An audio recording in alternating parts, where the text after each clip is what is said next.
Var Malchus. We're holding at Gimel, page Yud, the 5th page of the copies. We're going to start explaining the many different issues that we raised at the beginning of the Maimer. Essentially, the point of the Maimer up till now showed how we have a joining of two extremes by Matan Torah in many different aspects. One thing he said about Na'asa lενשמע shows on a very, very high level of bittul. But what is it? It's about Na'asa, it's about action. So it's a high level of bittul connected with action. We have the level of by Dabar Elikim. Fame Elikim goes on Tzimtzum, a constriction, and Begematria Teva. On the other hand, we said that in the Pnimiyas Yonim Elikim goes on the highest, most levels, on the concealment that's higher than revelation, the level of Oiris of Shlifnei Tzimtzum. The same thing we said about the Koilos Brokim, the sounds, shows on very great high revelations, but then it also means in the physical world down here, it was physically the whole tumult and the connection with the most physical aspects of this world. The mountain was smoking and so on.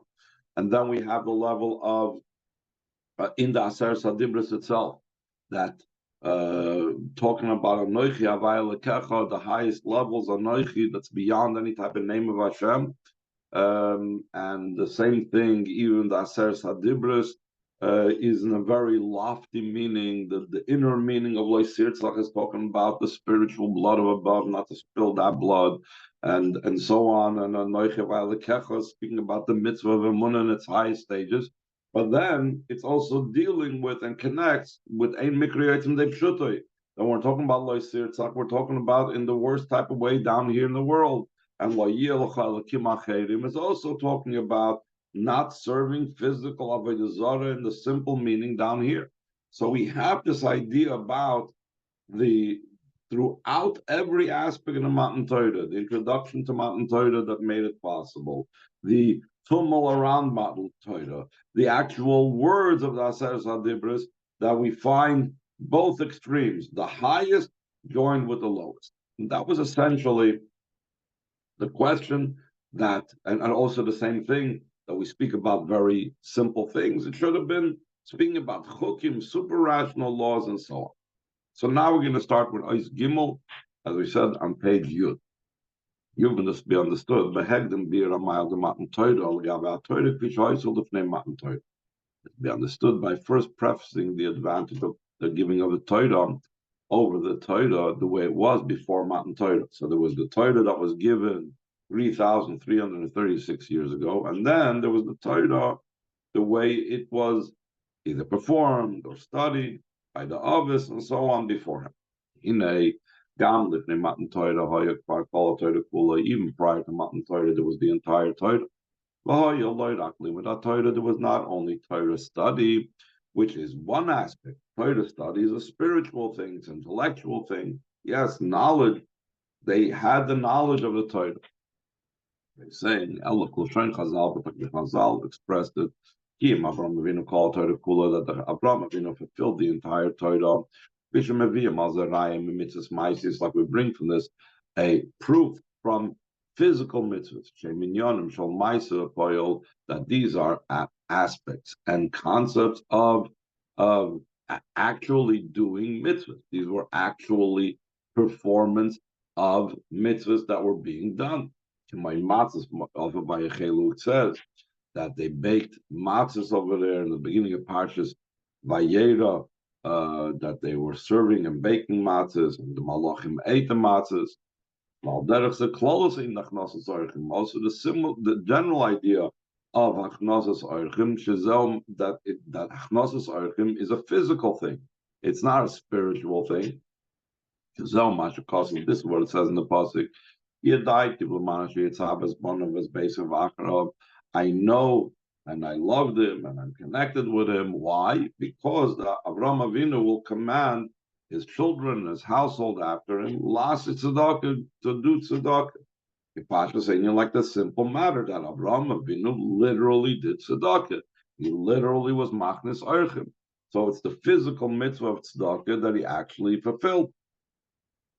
So we see that not only Torah study existed before, but also the mitzvahs existed before. The Afal became, despite the fact that there was both Torah study and mitzvahs, still in all, it was after the whole tumult of the giving of the Torah. When you have raised something before, it's not exciting and it's not as overwhelming and so on as when you have it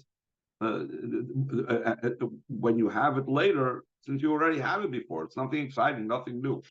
Similar to we're not allowed to eat matzah on Erev Pesach. Also, the meaning is to not eat matzah 30 days before.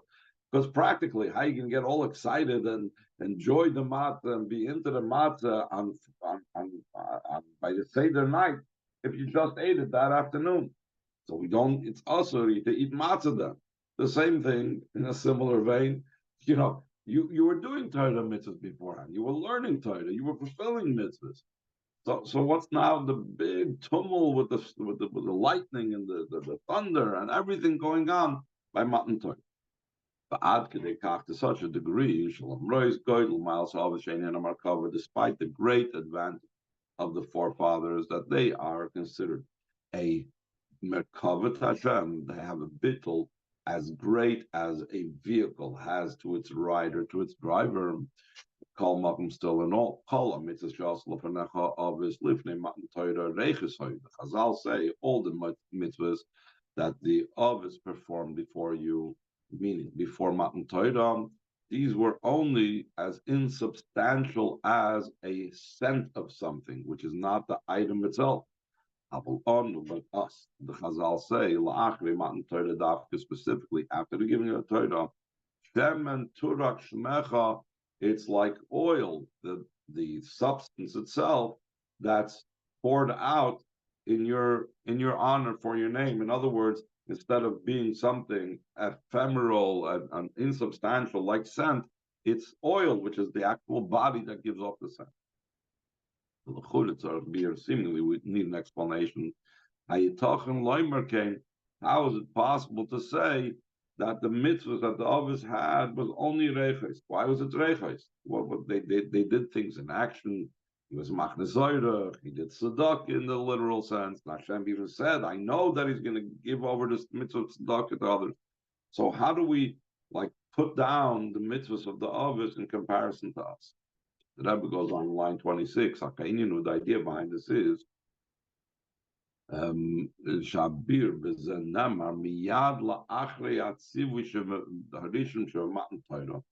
the explanation for this question, what is this all about, the mitzvahs after Matan Torah, was said immediately after the first command of Matan Torah.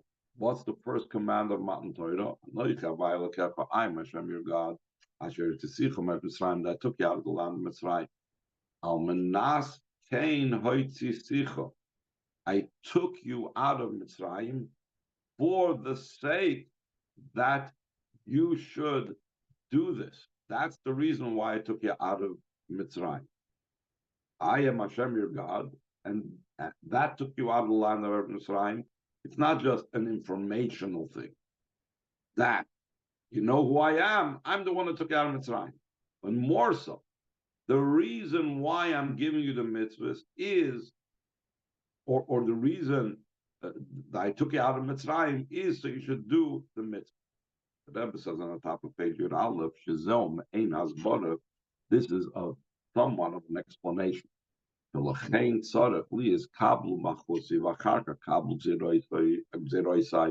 I took you out of Mitzrayim, that's why it has to be accept my kingship, and afterwards, because once you accepted my kingship, which is indicated by Anoich Hashem Elokecha, I am your God, I am your king. This is what you're accepting. Afterwards, accept my decrees, keep Shabbos, keep it Avim, etc., etc. Then move on. So just like in the simple meaning of the pasuk, that by saying, since I took you out of Mitzrayim, you have to do this and this. So just like in the simple sense, A leads to B, the same thing also got in the inner meaning of it, It's a sicha meres Mitzrayim, that the fact that I took you out of the land of Mitzrayim, who beer hachidish the mountain Torah, it's an explanation of the novelty of the giving of the Torah, in comparison to Torah study and the fulfillment of the Torah the way it was prior to Matan Torah.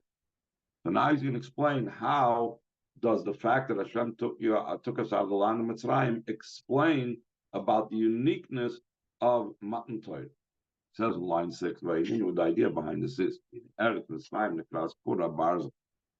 Eretz Mitzrayim is called by the Chazal the iron smelter, not only the by the Chazal, but also in the Pasuk.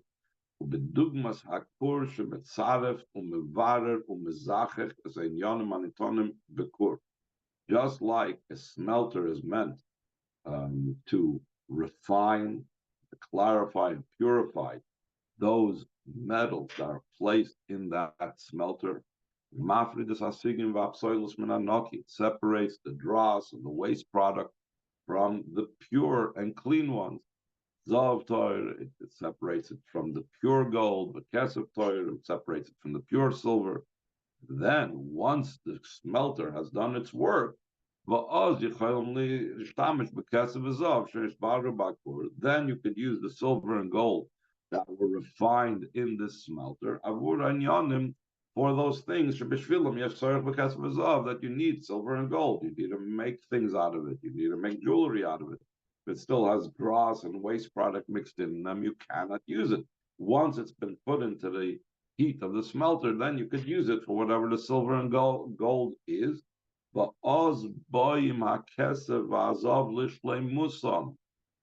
the silver and gold reach their perfection. In other words, since they are now fulfilling their purpose, the purpose of the silver and gold is to make precious vessels or beautiful jewelry, etc., which you cannot do while it still has all the waste product mixed into it.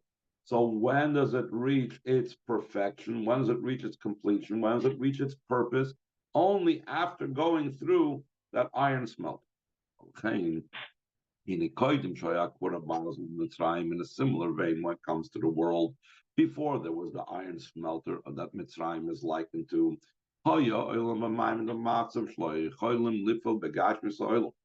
The world itself was in such a state that it was impossible to affect, influence the physicality of the world, that the physicality of the world can come to its perfection and to the ultimate state of perfection. How come? Why wasn't it not possible to affect the physicality of the world? Since the dross and the waste product was still mixed together with the good, which its kesef is of, like the similarity to silver and gold. That's in the physical. This means as follows. For example, it says that Avraham Avinu would command to do tzedakah. So there was the idea of doing tzedakah through inviting in guests. So too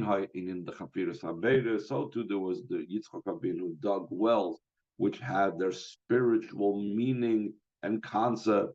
And also Yaakov Avinu had the Ma'aseh HaMaklos, the actions of chiseling out the pieces of wood, which was accomplishing spiritually what film would accomplish these days. So too the others had other matters of mitzvahs. Still in all their effect and influence is only in the spiritual, because the physical world was not ready and not able to be refined yet, because it hadn't yet to be influenced and impacted by the mitzvahs, because it wasn't yet refined by the Mitzrayim process. But what do you mean the physical world wasn't affected yet? These mitzvahs, the tzedakah, the digging the wells, the sticks of Yaakov Avinu, you use a physical object. It says though it was done, those spiritual mitzvahs was done by also participating the action of the physical action of taking the sticks, or giving food and drink to the guests, and the digging of the wells. But the difference was the physicality of the item with which the mitzvah was performed did not change. Therefore, after the conclusion of the performance of the mitzvah, the spiritual accomplishment that the others did remained in the spiritual realms. It didn't impact the physical world because the physical world was yet still too coarse and unrefined to be able to receive the spirituality. Also, to a certain degree, the godliness affected them to a degree because they were in a state of merkavat elikus, so they were like on the level of the ruchnis. But the physicality did not become transformed even after doing the service, for example, with the sticks over there by the trough that Yaakov did. It still remained a stick. It did not become something that's used for holiness. Like, for example, tefillin, there are certain halachas that the way you're supposed to treat it, because it's a holy item. When it comes to the maklos, which we said, the maklos accomplished spiritually what tefillin accomplished, there was no holiness to the makal whatsoever. When he was done, he could just throw it out, burn it, whatever. Top of page base, it wasn't any type of matter or concept of holiness associated with these sticks after it was used. Rather, this could only be that the physical world should be imparted with holiness, could only be only after there was the iron smelting. That through the iron smelter was refined, purified, and separated and ascended the good part in it, just like gold, like now becomes separated from the dross and the waste. And left from amongst the waste and the dross. That's the idea. I took you out of the land of Mitzrayim. The gold became separated from the Mitzarim V'Gvulim, from the physicality. The silver became separated. Then it was possible for us to affect the physical Aviyah L'Shleimusi, to bring it to its perfection. Vadul Tatzah Shleim is still the ultimate level of perfection. And to such a degree, the physical item should become a mitzvah matter and a matter of holiness. Also concerning the body of the one fulfilling the mitzvah was able to be now transformed. That it was elevated incomparably so in comparison to the bodies of those that were existing before Matan Torah, because the body went through Mitzrayim.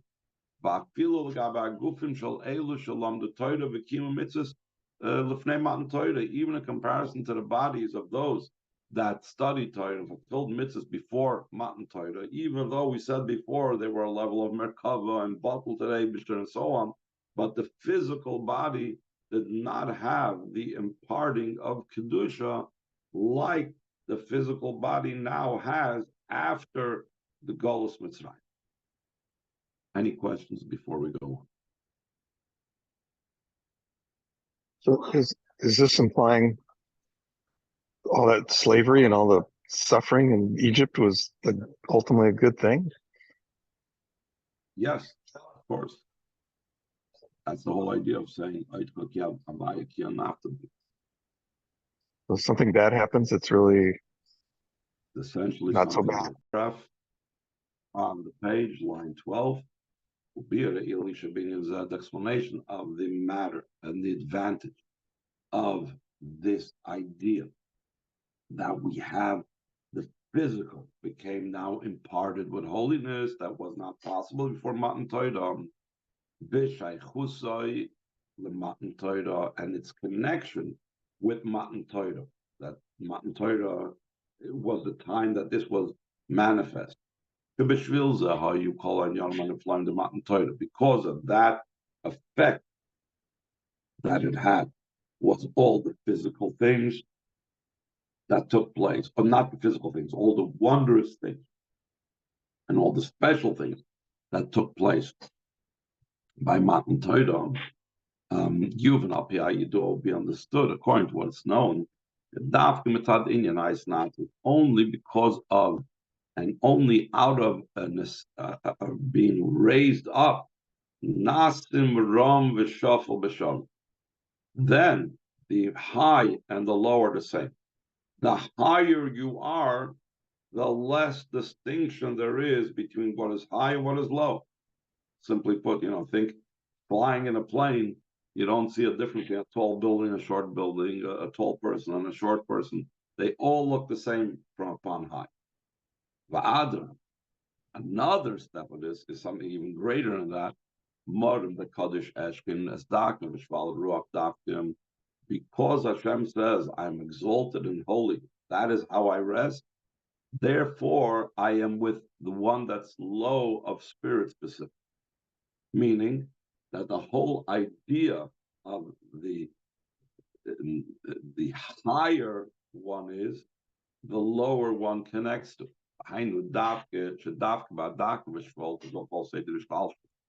Specifically in the lowest part of the entire chain order of descent. That is what is totally below.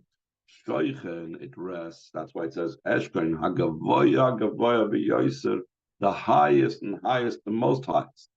Until in the lowest place comes down the revealed way, the level of the essence. In whatever manner the essence can become revealed. That the essence is not at all, it does not all fall into the category of the vision of above and below. The Shuffle, high and low, doesn't apply by the essence. The Indians are mudgish, and this idea is emphasized also what it says in the first command of the Aseres Chadibros. The phrase "I took you out of the land of Mitzrayim" emphasizes this idea. It has in it both extremes that we mentioned before. I took you out of the land of Mitzrayim, the way it's in the inner aspect of things, through Inyan, Hayitzia, Mikol, HaMitzarim, V'Gvulim. It's going out of all constraints and all boundaries. Afilu b'kefi shem b'shorsham u'mpayram lifnei atzimtzum. Even going out of the boundaries, the way they are in the root and their source, before the tzimtzum, the highest, most levels, in other words, is what we are attaining and reaching to. We are breaking through all barriers and going to the most essential state. And along with that, there's also the idea that I took you out of the land of Mitzrayim in the literal sense, that we're talking about the most poorest and lowest part and so on. Like the words of the Gemara in the Sugya of Matan Torah Masechtas Shabbos, where it talks about the many different things in the famous conversation that Moshe Rabbeinu had with the Malachim when they wanted to have the Torah. So he said, it says in Lachser Sadibros, Asher Sicha Meret Mitzrayim. So he asked the Malachim, L'Mitzrayim Yeradatem Chulu? Did you descend with did you ascend to Mitzrayim? The Torah is not for you. Top of page Gimel, which is a kosher gamma me'inin, the Yetzirah Yesh B'neichem. It's also connected with a further thing that he said. Do you then have a Yetzirah? So if you don't have a Yetzirah, why does I have to tell you Lo Sirtzach and Lo Signev and all these things? And all the detailed matters that are enumerated over in the Gemara that Moshe Rabbeinu told the Malachim you don't have, meaning this is something only in this world. So the physical Mitzrayim is in this world. The physical challenges of the Yetzirah is to be found in this world. So we see, again, the lofty most levels, the highest most levels, plus the lowest Therefore, coming back to what we were talking about at the beginning of the Maimer, all the matters of concerning Matan Torah, the preparation for Matan Torah. When the Yidden said Na'asa before Nishma, there was the two extremes, action and the highest form of bittul. Hein oif and the Nesinas HaTorah, also the way the Torah was given, which the Koilos and Brakim shows on the highest levels of revelation. On the other hand, it's talking about the physical thunder and lightning and smoking mountain. And also the content of the Aseres HaDibros that we said we're talking about in the most spiritual levels of Anochi Havai Lekecha, and then the most lowest thing of actually physically serving Avodah Zarah or physically committing Retzicha and so on. So yes, they are both extremes. Inyan Akashur, Imashaful Batachas Mitzrayim, the idea that's connected with the lowest thing, which is the physical idea of Mitzrayim down here. Along with that, there's what's connected with the utmost highest level until the level is beyond any category of being high and even any category of the opposite of being high. It's so above it that both are equal over there. Is Dalet line 9. Pratis Yoser, more specifically, been given Matan Torah Atzmi concerning the giving of the Torah itself. In the Askolos Aseres HaDibros, the beginning of the Aseres HaDibros, that I am Hashem your God. The level of Anoichi, the Lo Yisram, is that's not even hinted in any type of name and any type of letter or point on top of a letter of the Aleph Beis. That itself, that highest level of Anoichi, is drawn down.